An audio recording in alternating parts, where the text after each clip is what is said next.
Welcome to be digital. दोस्तों, आज की वीडियो में बात करेंगे छत्तीसगढ़ सरकार की ओर से आरटी फॉर्म 2022 को आप किस तरीके से मोबाइल से भर सकते हैं। इसकी संपूर्ण जानकारी आपको इस वीडियो में देने की कोशिश करेंगे। यदि आप किसी और स्टेट से हैं या फिर आरटी के बारे में और अधिक जानकारी चाहते हैं तो आप हमारे चैनल के प्लेलिस्ट चेक कर सकते हैं। प्लेलिस्ट में आपको RT private school free admission के संबंध में कई सारे वीडियोस मिल जाएंगे। आप इनको देख के अपने कन्फ्यूजन को दूर कर सकते हैं। आप छत्तीसगढ़ में रहते हैं तो छत्तीसगढ़ का वेबसाइट का लिंक आपको वीडियो को डिस्क्रिप्शन मिल जाएगा। इसका इंटरफेस कुछ इस तरीके से है। आवश्यक नोट में आप देख सकते हैं कि सत्र 2022-23 के लिए छात्र पंजीयन प्रारंभ हो चुका है, जिसकी अंतिम तिथि है 15/5/2022 है। कुल मिला के 29 जिलों में ये भर्ती प्रक्रिया शुरू हो चुकी है और स्कूल जो इसमें पंजीकृत है आरटी के थ्रू 6576 स्कूल पंजीकृत है। और सीट्स की बात करें तो 82,309 स्टूडेंट का एडमिशन हो सकता है। और यदि आप इस आरटी की वेबसाइट में हेल्पलाइन नंबर की बात करें तो हेल्पलाइन नंबर जो है ये आप देख सकते हैं। कोई भी समस्या हो तो आप इस हेल्पलाइन नंबर पर फ़ोन कर सकते हैं या ईमेल आईडी में मेल वगैरह भी कर सकते हैं। आवेदन भरते समय आपको निम्नलिखित बातों पर ध्यान रखना होगा। सबसे पहले पता जो है जिला विकासखंड या चुनने के पश्चात आपको शहरी या ग्रामीण चुनने का ऑप्शन आएगा। तो यदि आप शहरी क्षेत्र में रहते हैं तो शहरी चुनेंगे और शहरी क्षेत्र में आपको नगर पालिका, नगर निकाय, वार्ड या मोहल्ले की जानकारी भरनी होगी। ग्रामीण क्षेत्र में आपको ग्राम पंचायत, गांव एवं मोहल्ले की जानकारी भरनी होगी। छात्र की जानकारी में आपको छात्र का नाम, जन्मतिथि, लिंग, छात्र का आधार नंबर आपको भरना होगा। यदि आधार नंबर नहीं है तो भी आप फॉर्म अप्लाई कर सकते हैं। पालक की जानकारी में अर्थात माता पिता की जानकारी में आपको छात्र के माता व पिता का नाम, पालक का नाम या फिर mobile number. SC ST OBC के यदि आप है तो उसका जो सर्टिफिकेट है, सर्टिफिकेट भी आपके पास होना चाहिए। अर्थात बच्चे का सर्टिफिकेट नहीं, अर्थात माता पिता में से किसी एक का सर्टिफिकेट होना अनिवार्य हो सकता है यदि आप SC के हैं। जन्म प्रमाण पत्र की बात करें तो बच्चे का जन्म प्रमाण पत्र आपके पास हो सकता है। और यदि जन्म प्रमाण पत्र नहीं है तो ANM पंजीकृत कार्ड या फिर आंगनबाड़ी कार्ड या अस्पताल में जन्म प्रमाण पत्र, या फिर वो भी नहीं है तो स्वप्रमाणित पत्र भी जो है आप इसमें लगा सकते हैं। आवेदक की आयु की गणना की बात करें तो गणना में एक विशेष बात आपको ध्यान रखना होगा कि इसमें कक्षा नर्सरी में एडमिशन हो सकता है, कक्षा KG1 में एडमिशन हो सकता है, पहली कक्षा में एडमिशन हो सकता है। तो आयु की गणना 31/3/2022 के अनुसार की जाएगी। यदि आप कक्षा नर्सरी में एडमिशन चाहते हैं तो आपकी बच्ची की जो उम्र है वो 3 से लेकर 4 वर्ष के बीच में होनी चाहिए। तो आपको अपने बच्चे की जो डेट ऑफ बर्थ है उसको 31/3/2022 से घटाना होगा। और घटाने के बाद यदि आपके बच्चे की उम्र 3 से 4 के बीच में आती है तो कक्षा नर्सरी में आपका बच्चा एडमिशन पा सकता है। और दूसरी कक्षा है कक्षा KG1, जिसमें आयु की गणना यदि हम करेंगे तो 4 से 5 वर्ष के बीच में यदि बच्चे की उम्र है और आयु आपको घटाना पड़ेगा 31/3/2022 से, और 4 से 5 वर्ष के बीच में है तो आप KG1 के लिए एप्लीकेशन फॉर्म फिल कर सकते हैं।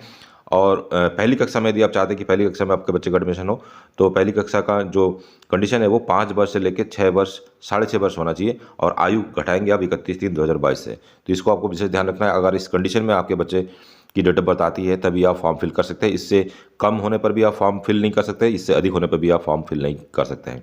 उसके बाद पता सत्यापन की बात करें तो अभिभावक का निवास प्रमाण पत्र होना चाहिए। Aadhaar card, ration card, bank statement, passbook, voter ID card, मतदाता पहचान पत्र, चालक licence, driving licence, gas connection, किसान फोटो पासबुक, पंजीकृत लीज, सेल रेंट एग्रीमेंट, किरायानामा। तो यहाँ पे जो भी अभिभावक जो किराए पर रहते हैं, यदि आपने किराया नामा बना रखा है, रेंट एग्रीमेंट बना रखा है तो भी आप फॉर्म फिल कर सकते हैं। मनरेगा जॉब कार्ड, पासपोर्ट, पता का प्रमाण पत्र के सरपंच के द्वारा या उसके समकक्ष अधिकारी द्वारा सत्यापित किया हुआ ग्रामीण क्षेत्रों के लिए दिया जा सकता है। पता का प्रमाण पत्र फोटो के साथ जो कि विधायक, सांसद, तहसीलदार या राजपत्रित अधिकारी द्वारा सत्यापित किया हुआ हो सकता है। तो इसमें साफ साफ लिखा है कि यदि आप किराए पर रहते हैं तो भी आपके बच्चे का एडमिशन हो सकता है। तो आपको इसके लिए सांसद से या फिर MLA से, MP से लिखा के भी आप जो है अपने इस निवास से संबंधित प्रमाण पत्र को अपडेट कर सकते हैं। पहचान सत्यापन के लिए जो डॉक्यूमेंट चाहिए होगा अभिभावक का पहचान पत्र के रूप में आप आधार कार्ड, वोटर ID कार्ड, मतदाता पहचान पत्र, चालक लाइसेंस, ड्राइविंग लाइसेंस, किसान फोटो, तमाम सारी चीज़ें इसमें दे रखी है। इसमें से कोई भी 1 या 2 चीज़ आपके पास है तो आप फॉर्म फिल कर सकते हैं। और उससे सबसे ज़्यादा महत्वपूर्ण बात यह है वर्ग आपको चुनना होगा। तो वर्ग चुनने के लिए आपके पास ऑप्शन है दुर्बल वर्ग, EWS कैटेगरी। तो EWS कैटेगरी में आप तभी आएंगे जब BPL सर्वे सूची ग्रामीण क्षेत्र में 2002-3 में हुई थी और शहरी क्षेत्र में जो है 2007-8 में हुई थी। तो यदि आप दुर्बल वर्ग में आते हैं तो आपको इसका प्रमाण पत्र आपके ग्राम सेक्रेटरी से बनवाना पड़ेगा, तब जाके आप फॉर्म फिल कर सकते हैं। और सामाजिक एवं आर्थिक जातिगत जनगणना सर्वे सूची 2021 के अंतर्गत पंजीकरण क्रमांक पत्र आपको भरना होगा। ये भी आप अपने ग्राम सेक्रेटरी से बनवा सकते हैं। और तीसरा कंडीशन है अंत्योदय कार्ड। तो इसमें से किसी भी वर्ग में यदि आप आते हैं तो आपको EWS कैटेगरी सेलेक्ट करना होगा फॉर्म भरते वक्त। अगला जो वर्ग है असुविधाग्रस्त वर्ग। तो असुविधाग्रस्त वर्ग में यदि आप अनुसूचित जाति के अंतर्गत आते हैं, अनुसूचित जनजाति के अंतर्गत आते हैं, या दिव्यांग वर्ग का मतलब यदि आपका बच्चा 40% से अधिक दिव्यांग है, विकलांग है, उसका प्रमाण पत्र आपके पास होना चाहिए। और SC/ST का प्रमाण पत्र भी होना चाहिए, अभिभावक का। बच्चे का नहीं है तो भी चलेगा, अभिभावक के पास होना चाहिए। इसके बाद आदिम आदिवासी समूह के अंतर्गत यदि आते हैं तो तहसीलदार द्वारा सत्यापित स्थायी जाति प्रमाण पत्र आपके पास होना चाहिए। वन निवासी अनुसूचित जाति में आते हैं तो वन पट्टा का प्रमाण पत्र आपके पास होना चाहिए। HIV पॉजिटिव है तो आपके पास सरकारी अस्पताल से सत्यापित प्रमाण पत्र आपके पास होना चाहिए। अनाथ है बालक तो बाल कल्याण समिति द्वारा जारी सूची में नाम आपके पास होना चाहिए। तो इसमें 2 कैटेगरी है, आपको इस 2 कैटेगरी में से कोई एक कैटेगरी आपको सेलेक्ट करना होगा। एक है असुविधाग्रस्त वर्ग और दूसरा है दुर्बल वर्ग। इसका प्रमाण पत्र भी आपके पास होना चाहिए। फॉर्म भरते समय आपको स्कूल की प्राथमिकता का चयन करना होगा। तो आपके नियर अबाउट जो स्कूल सबसे पहले आपको लिस्ट में दिखाई देंगे उसको आप सीरियल नंबर 1 पे सेलेक्ट करेंगे। उसके बाद दूर का जो स्कूल होगा उसको सीरियल नंबर 2 पे सेलेक्ट करेंगे, फिर उसके बाद 3 पे सेलेक्ट करेंगे। तो इस प्रकार जो नज़दीक के स्कूल होंगे उसको आपको सेलेक्ट करना होगा। जो अभिभावक फॉर्म स्वयं या इंटरनेट कैफे आदि के माध्यम से भर रहे हैं, कृपया फॉर्म को प्रिंट आउट निकालने के बाद जो नोडल अधिकारी है, नोडल अधिकारी के पास आपको ऑफलाइन माध्यम से जमा करना होगा। जितने भी डॉक्यूमेंट्स या जो भी जानकारी आप इस फॉर्म में भरेंगे उसके जो फोटोकॉपी है वो उस फोटोकॉपी को फॉर्म के साथ लगा के आपको जो नोडल अधिकारी है या खंड शिक्षा अधिकारी कार्यालय में जमा करना होगा। फॉर्म को भरने के लिए आपको एक मेनू बटन ऊपर दिखाई देगा। मेनू बटन में आप टैप करेंगे। मेनू बटन में टैप करके आपको प्राइवेट स्कूल रजिस्ट्रेशन का ऑप्शन मिलेगा, स्टूडेंट रजिस्ट्रेशन का ऑप्शन मिलेगा। संपर्क या समस्या कोई आपके सामने आती है तो आप यहाँ से उसकी शिकायत कर सकते हैं। और मैपिंग रिपोर्ट और यूजर मैनुअल का ऑप्शन आपको मिलेगा। तो स्टूडेंट रजिस्ट्रेशन में आपको क्लिक करना होगा और यहाँ पे नया आवेदन भरे वाले में आपको टैप करना होगा। टैप करने के बाद आपके सामने एक नया ऑप्शन खुल जाएगा जिसमें आप देख सकते हैं कि आपको नया आवेदन भरे में एक नया टैब आपको मिलेगा। फिर इसमें आपको क्लिक करना होगा। क्लिक करने के बाद आपके सामने कुछ इस तरीके से इंटरफेस आ जाएगा। आपको सबसे पहले जिला चुनना होगा, फिर आपको शहरी क्षेत्र से आते हैं तो शहरी चुनेंगे, ग्रामीण क्षेत्र से आते हैं तो ग्रामीण चुनेंगे, फिर आपको पिन कोड चुनना होगा। विद्यार्थी का विवरण में आपको विद्यार्थी का नाम, जन्म तिथि यहाँ पे सेलेक्ट करनी होगी। विद्यार्थी का लिंग चुनना होगा, आधार नंबर विद्यार्थी का आपको सेलेक्ट करना होगा या फिर टाइप करना होगा। माता पिता या पालक की जानकारी आप भरेंगे, पिता का नाम, माता का नाम, यदि पालक है तो पालक का नाम आपको डालना होगा। आधार नंबर पिता का, आधार नंबर माता का, पालक का आधार नंबर यदि है तो आप उसको डालेंगे। पालक यहाँ पालक से संबंधित है, यदि पिता है तो पिता ही पालक के रूप में आप यहाँ डाल सकते हैं। तो पालक में जो है पिता का आधार नंबर आप यहाँ फिल कर सकते हैं। फिर आपको मोबाइल नंबर यहाँ डालना होगा। कृपया पालक अभिभावक व्यक्तिगत परिचित का ही मोबाइल नंबर दर्ज करें, इसी नंबर पर SMS भेजा जाएगा। दुकानदार या सार्वजनिक फॉर्म भरने वाले का मोबाइल नंबर आप कदापि दर्ज ना करें, जिससे आपको SMS नहीं आ पाएगा और आपको जो है अपडेट नहीं मिल पाएगा। उसके बाद आपको विद्यार्थी की जाति चुननी होगी।